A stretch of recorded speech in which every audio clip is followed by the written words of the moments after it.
Oh my god. A man by the name of Notch had an idea.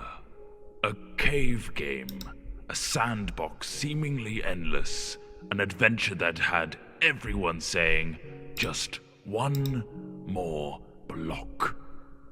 This man, that game, those blocks have brought all of you here to celebrate what has become Minecraft.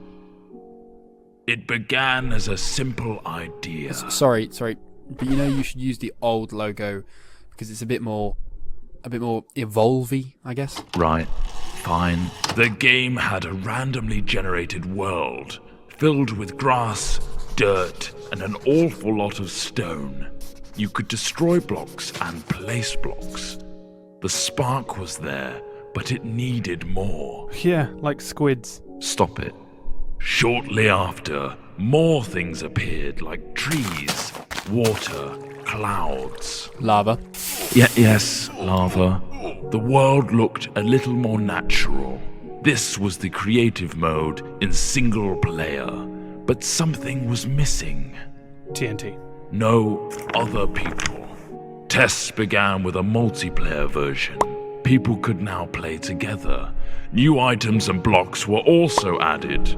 The game was beginning to take shape. Wow, really skimming over the details there. Do you want me to go over all the patch notes? No. The wiki page won't load anyway. Moving on, the game now had multiplayer and work began on making the game more challenging. Zombies and skeletons were put in, but they could not attack.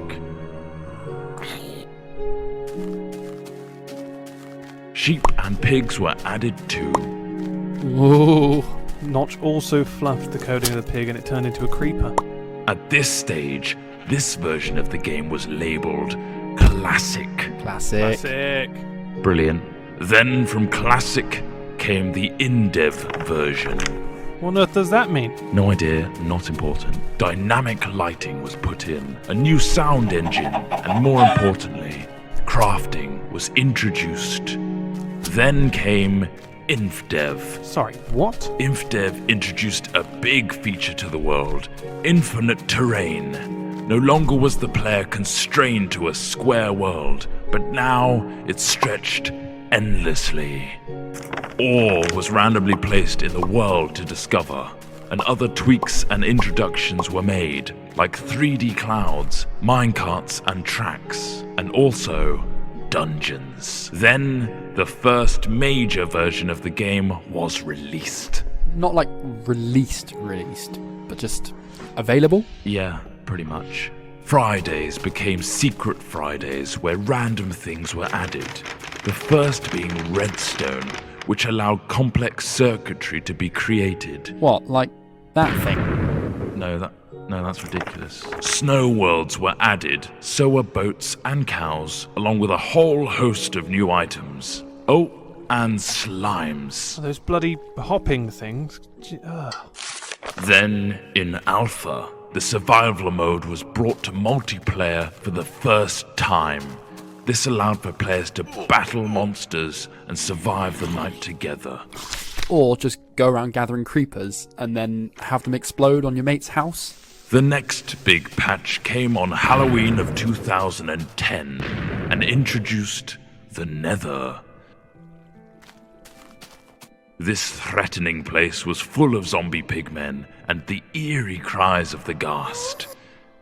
Not to mention a considerable amount of lava.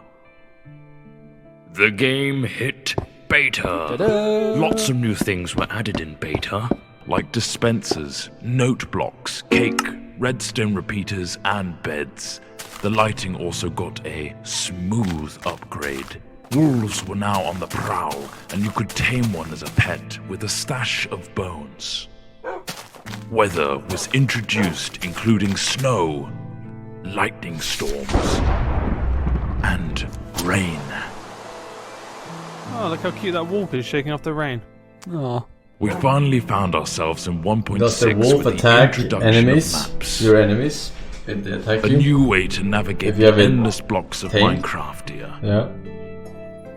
things got pushy in 1.7 with pistons, leading to some clever contraptions. 1.8 gave vastly improved combat mechanics, allowing the player to sprint, draw back their bow, and land critical hits on their enemies. A new terrain generator was added, along with quirky NPC villages and mighty strongholds. And now comes the end. A true challenge awaits you in this unforgiving realm. But that is something you'll have to discover for yourself. I did. It was pretty easy, of course.